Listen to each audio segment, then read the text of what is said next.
November 23, 1944. The sky above the North Sea is a canvas of freezing grey. Inside the shattered fuselage of a B-17G, the air temperature matches the altitude. Icy, bone-aching.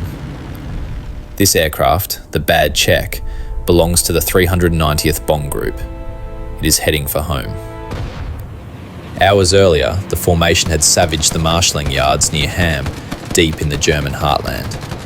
Now, the fortress flies on sheer will. The No. 4 engine is a burned-out husk.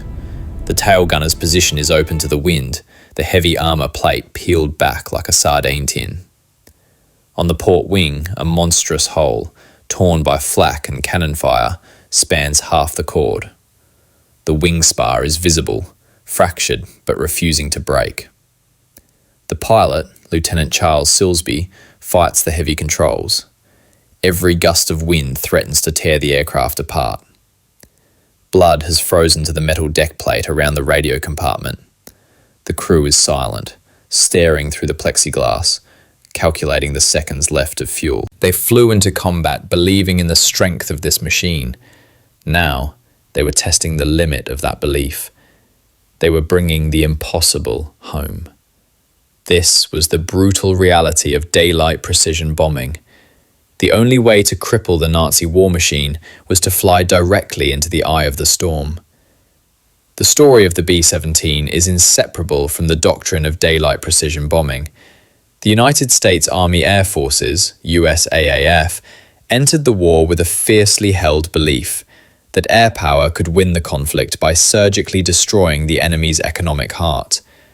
This was a radical departure from the British Royal Air Force, RAF, strategy of nighttime area bombing, which sought to demoralise the population and disrupt infrastructure across broad city limits. The Americans believed in the Norden bomb sight. It was a closely guarded secret, a mechanical analog computer that theoretically allowed a bombardier to drop a payload into a pickle barrel from 20,000 feet. If this precision held true, mass bombing of cities was unnecessary. The war could be won by targeting vital choke point industries, ball bearing factories, aircraft assembly plants, and oil refineries. The Boeing B-17 Flying Fortress was the instrument of this doctrine. It was large, rugged, and, crucially, heavily armed.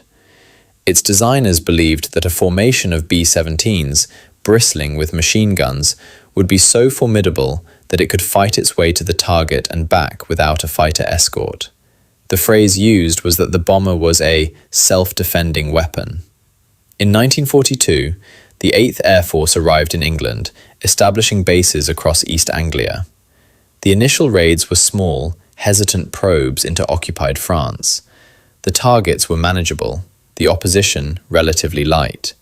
Optimism ran high.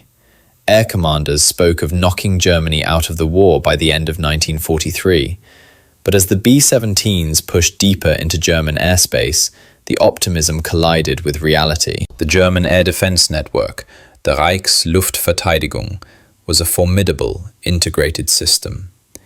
It combined radar-guided anti-aircraft artillery, flak, with ground-controlled fighter interception. The Luftwaffe fighter groups, piloted by hardened veterans, learned quickly how to neutralize the B-17's defensive advantages. The vast spaces of central Germany proved that a self-defending formation could not truly defend itself when attacked by hundreds of synchronized enemy fighters. The B-17 had to fly in straight, level patterns for minutes at a time while the Norden sight operated.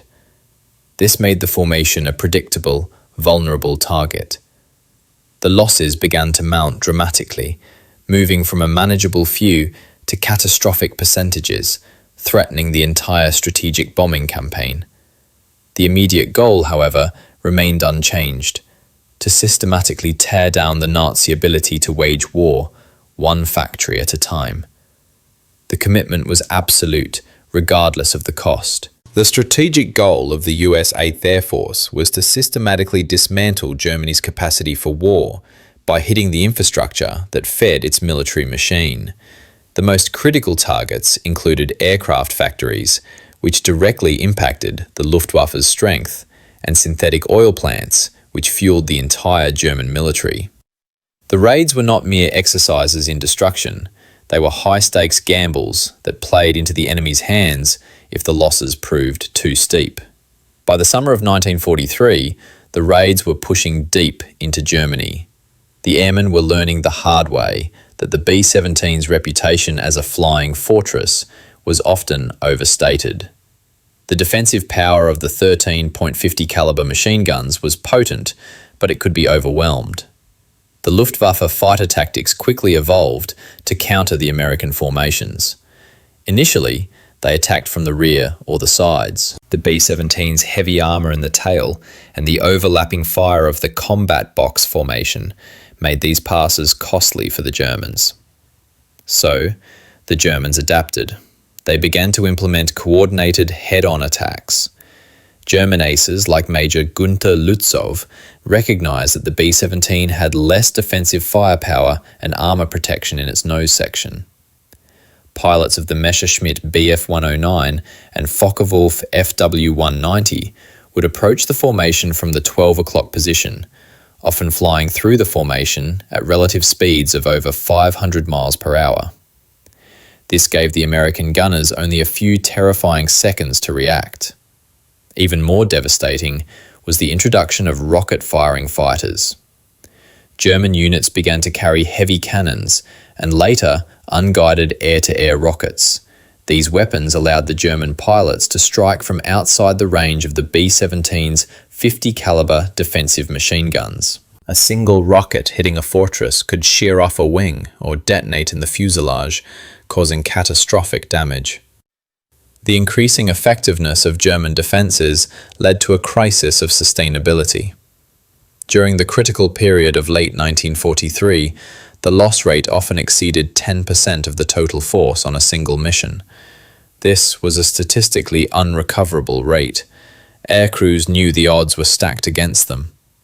The psychological pressure mounted exponentially with every mission flown. The leadership knew the strategic campaign was failing. They could not continue to trade 10 bombers for a factory, not when each bomber represented 10 young men and millions of dollars in resources. The entire doctrine of daylight precision bombing hinged on the B-17's ability to survive. If the B-17 was the sword, it was proving too brittle. They needed a technological or tactical edge, a sudden shift that would tilt the scale back toward survival, or else the bombing offensive would be halted entirely. The coming raids would decide the fate of the B-17 and the future of the air war. The B-17's transformation from flying coffin to a symbol of resilience rests on the convergence of three critical factors: the unyielding human element, the aircraft's structural integrity, and the sheer desperation of the enemy. The B-17 carried a crew of 10 young men, typically recent high school graduates thrust into roles of immense responsibility. Their shared experience in the sky created a bond unique in warfare. The average age was barely 21. They were flying in an unpressurized aluminium tube, cruising at 25,000 feet. The air temperature was often 50 Fahrenheit. They fought frostbite, oxygen deprivation, and crushing terror. The bombardier and navigator sat isolated in the nose. The pilot and co-pilot controlled the machine. The engineer and radio operator managed the plane's vital systems and fought from the fuselage. The three gunners bore turret, waist, and tail with the eyes and fire of the ship. Their survival depended on mutual vigilance and absolute adherence to formation. If one gun failed, the weakness was instantly exploited by the Luftwaffe. The emotional anchor was the man next to you. They faced a 50% chance of completing their tour of 25 missions in 1943. This impossible statistic bred a form of fatalistic courage. The only way to survive was to keep fighting and keep flying. The B-17's legendary ability to absorb punishment was not accidental. It was the result of a conscious engineering decision known as fail-safe design. Boeing's lead designer, Edward Curtis Wells, championed a structure built around a robust, redundant main wing spar. The aircraft's shell was aluminum alloy, but its skeleton was steel and heavy-gauge aluminum, designed to hold its shape even when severely compromised. The internal structures were spaced to allow cannon shells to pass through, ideally without hitting multiple critical systems. Key to its longevity was the arrangement of 4 Wright Cyclone R1820 radial engines. If one or even 2 engines were destroyed, the remaining power could often keep the heavy plane airborne, especially after the weight of the bombs had been released. This redundancy, combined with the innovative self-sealing fuel tanks, meant that the B-17 often returned with damage that would have disintegrated other aircraft. The engineers had built a machine that could survive the unsurvivable. The Luftwaffe fighter pilots, initially contemptuous of the slow, straight-flying American bombers, quickly developed a deep and grudging respect for the B-17. The Staffel discovered that a B-17 would rarely simply explode or fall apart after a single attack run. They had to learn to target specific critical points: the cockpit, the wing root, or the inner engines. Even then, the overlapping fire of the B-17 formations, the combat box, made the attack runs incredibly dangerous. To down one bomber, the Luftwaffe pilots often had to expose themselves to intense, concentrated fire from up to 50 caliber guns. The Germans referred to the fortresses as viermotorige Schweine, 4-engined pigs, or simply porcupines, acknowledging their bristling defences. This necessity forced the Luftwaffe to escalate the firepower of their fighters, introducing 30mm cannons and rockets, transforming the air battle into a desperate technological arms race designed purely to overcome the B-17's immense ruggedness. This constant adaptation by the enemy was itself a testament to the B-17's initial defensive success, forcing the Germans to commit valuable resources and experienced pilots to the defense of the Reich, diverting them from the Eastern Front. The psychological toll of flying deep into Germany was immense. The air war was characterized by an unnerving juxtaposition: long hours of cold, boring flight, punctuated by minutes of absolute, terrifying chaos. By mid-1943, the mounting casualty rate had created a profound morale crisis within the 8th Air Force. The expected operational loss rate was far exceeded. At stations across East Anglia, airmen watched day after day as the returning formations were filled with gaps. The empty chairs in the mess hall were a silent, brutal tally of the previous day's combat. To combat this erosion of morale, the US AAF implemented the 25-mission tour requirement. The concept was simple: endure 25 completed missions over enemy territory, and you were finished, rotated home as a hero. This finite, achievable goal became the absolute anchor for the crews. It shifted the focus from the probability of death to the certainty of a fixed endpoint. Every mission became a countdown, one closer to survival, one less chance of being shot down. This singular focus on the magic number provided the mental fortitude needed to climb into the cold, vibrating aluminium shell day after day. The B-17 was only a fortress when flying with others. The combat box formation was the tactical heart of the daylight bombing campaign. It was not a loose grouping, but a highly disciplined, precise geometric structure designed to create overlapping fields of fire. A typical mission would involve several boxes, each consisting of 18 or more aircraft flying in close, tight arrays at different altitudes. The planes were so close that pilots had to maintain perfect station keeping for hours, flying through their neighbouring aircraft's prop wash. The objective was to ensure that any German fighter approaching any angle of the formation would instantly be met by concentrated fire from multiple 50 caliber machine guns. The tail gunner of one plane covered the nose of the plane behind it. The waist gunners covered the sides. This formation turned the individual B-17s into a single, cohesive, armoured battle unit. However, the combat box had a fatal flaw. It required straight, level flight at constant altitude for optimal defence and accurate bombing. This predictability allowed the Luftwaffe to position their attacks precisely, knowing exactly where the bombers would be. It was a trade-off. Maximum collective defence came at the cost of tactical manoeuvrability.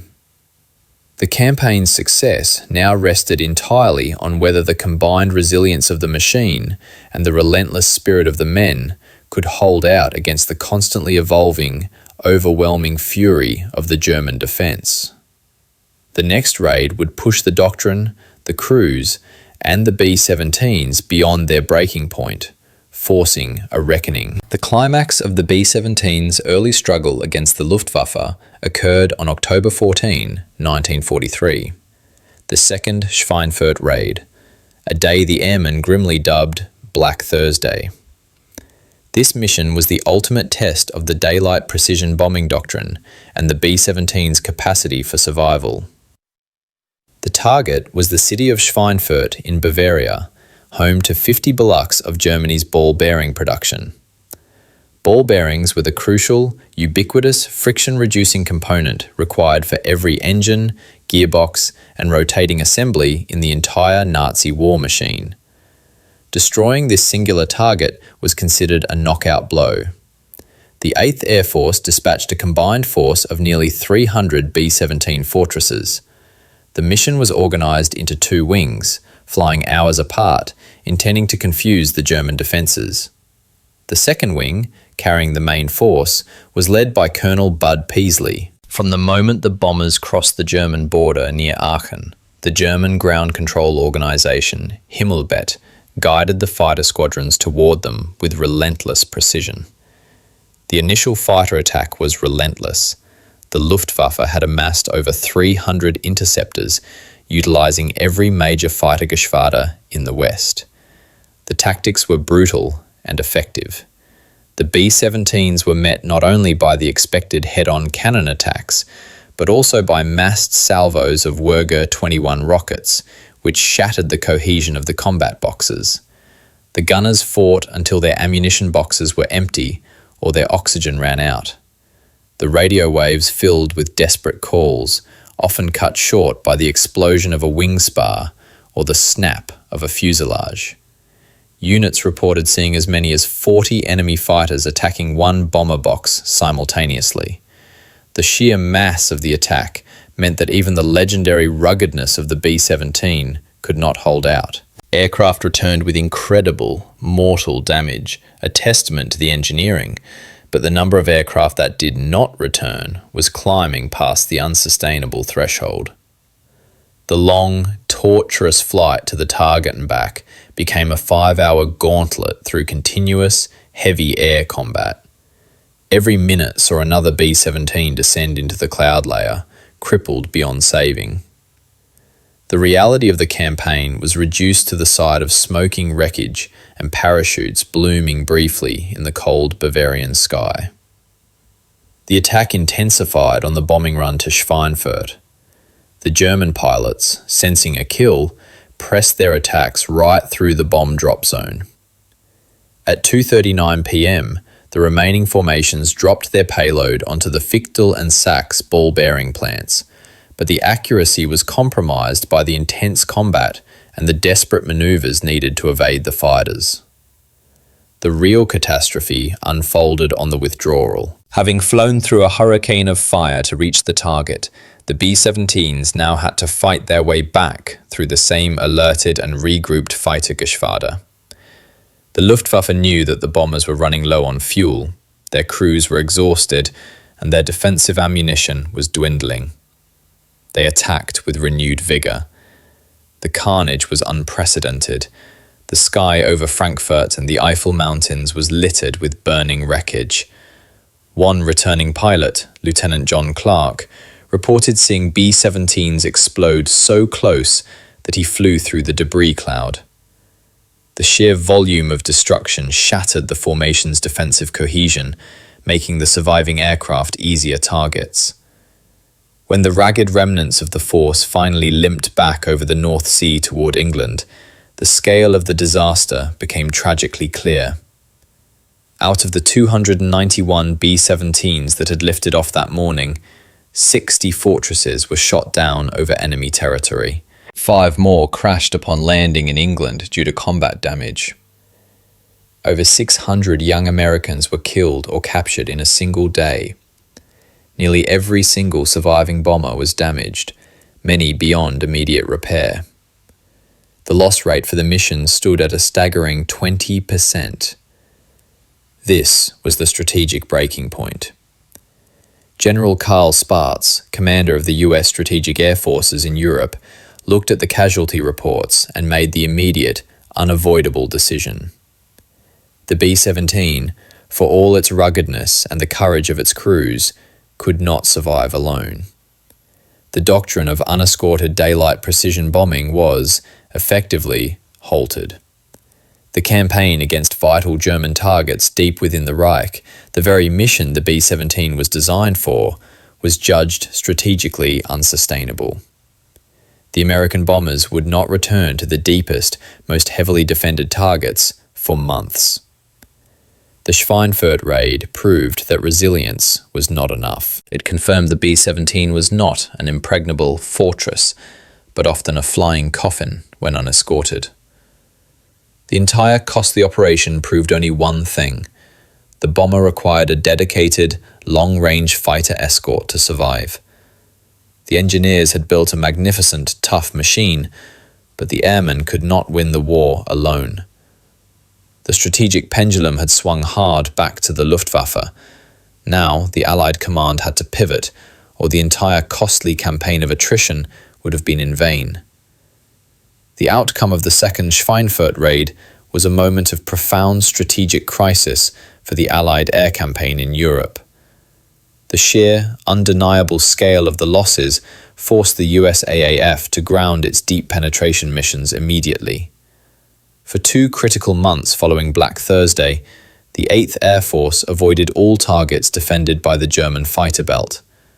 The campaign, which was supposed to cripple the German war economy, had instead stalled completely. The strategic consequence was significant. The German armament industry gained a crucial respite, allowing manufacturers to disperse their production and repair damages, prolonging the war. The psychological consequence on the crews was devastating. The loss rate had effectively confirmed the bitter nickname, Flying Coffin. The pilots and gunners returning to East Anglia were physically and emotionally shattered. The official reports, while sanitized for public consumption, painted a grim picture for the High Command. General Henry H. Hap Arnold, commanding general of the USAAF, received reports detailing the horror. One verifiable quotation reflects the grim reality faced by leaders like General Ira Eaker, who commanded the 8th Air Force at the time. The number of our crews that did not return to base is a staggering blow to the entire command. We cannot sustain this rate of attrition and continue the daylight bombing offensive. A solution is mandatory and immediate. The focus shifted from prosecuting the war to preserving the force.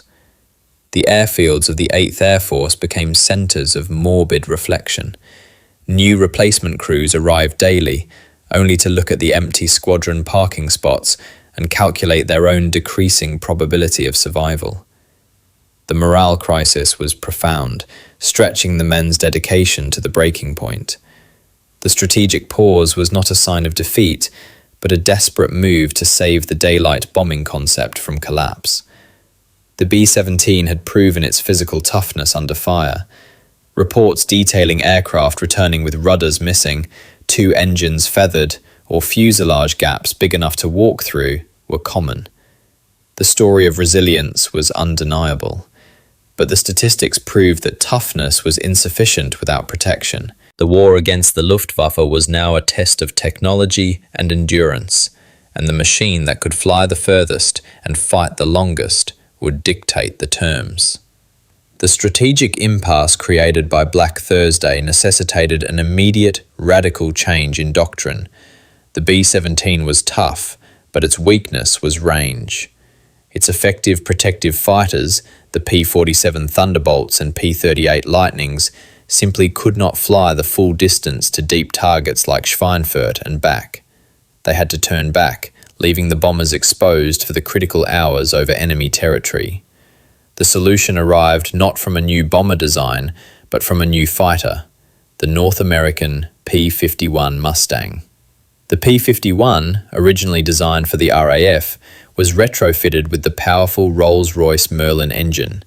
This combination yielded an aircraft with the speed and ceiling to combat German fighters and, crucially, a revolutionary range, thanks to the use of detachable external fuel tanks, drop tanks. Beginning in early 1944, the Mustang was deployed as the true long-range escort fighter. The P-51 could accompany the B-17s all the way to the target and back, engaging the Luftwaffe on its own terms. The directive given to the Mustang pilots was explicit. Their priority was not to protect the bombers directly, but to destroy the German fighters. They were given permission to roam ahead and sweep the skies clear of the enemy. This change had immediate and dramatic results. The sight of the Mustangs weaving above the bomber formations terrified the German pilots. Suddenly, the Luftwaffe was fighting a war of attrition on two fronts: the bombers that absorbed punishment and the agile, fast fighters that exacted a lethal toll. The Mustangs decimated the Luftwaffe's skilled pilot corps, a loss that Germany's training system could not replace. By late 1944, the B-17 had earned its moniker. It was now a true flying fortress, not because it was invincible, but because it was the ultimate strategic platform for survival, now backed by overwhelming fighter supremacy. The incidents of aircraft returning home with massive, crippling damage, like the one in the opening scene, became powerful, tangible symbols of the industrial and human strength required to win the air war. The lessons were clear. Strategic bombing was feasible, but only if air superiority was achieved first. The B-17 was the anvil, and the P-51 was the hammer that finally shattered the Luftwaffe. The entire doctrine had shifted, turning the tables on the German defence and paving the way for the inevitable. The B-17 Flying Fortress represents one of the most profound paradoxes of the Second World War. It was a machine born of industrial strength and optimistic doctrine, yet it was ultimately tempered, broken, and redeemed in the cold, brutal proving ground of combat. The narrative of the B-17 is a reflection on three core themes: the limits of technology, the necessity of teamwork, and the measure of human resilience. First, the B-17 proved that defensive technology has inherent limits. The idea of a self-defending bomber, however well armed, was vanquished by the sheer scale and ingenuity of the defense it faced. The air war demanded more than just a tough machine. It demanded air superiority. The B-17 did not win the air war by itself. It merely survived long enough for the P-51 Mustang to arrive and fundamentally alter the tactical landscape. Second, the B-17 saga underscores the power of collective action. The Flying Fortress was not one plane, but the disciplined combat boxer constellation of men and machines, each relying entirely on the others for their zone of fire and coverage. When the formations broke, the B-17 became a vulnerable target. When they held, they formed an almost impenetrable wall of lead, a testament to tactical discipline under fire. Finally, the B-17 is a lasting tribute to human tenacity. The iconic stories of these aircraft returning with impossible damage fuselages split, wings shredded, are not just engineering miracles, they are monuments to the 10 young men inside. The B-17 absorbed punishment, but it was the crew's will, their refusal to bail out over hostile territory, and their fight for the 25 mission tour that truly brought the impossible home. The B-17 was the industrial spine of the war against the Reich. It was the machine that flew when it should have fallen, a symbol of American commitment to the principle of daylight, precision attack. Its survival, moving from a flying coffin to a true fortress, ultimately confirmed one timeless truth. In the face of absolute violence, the human spirit, paired with brilliant engineering, remains the most formidable weapon of all.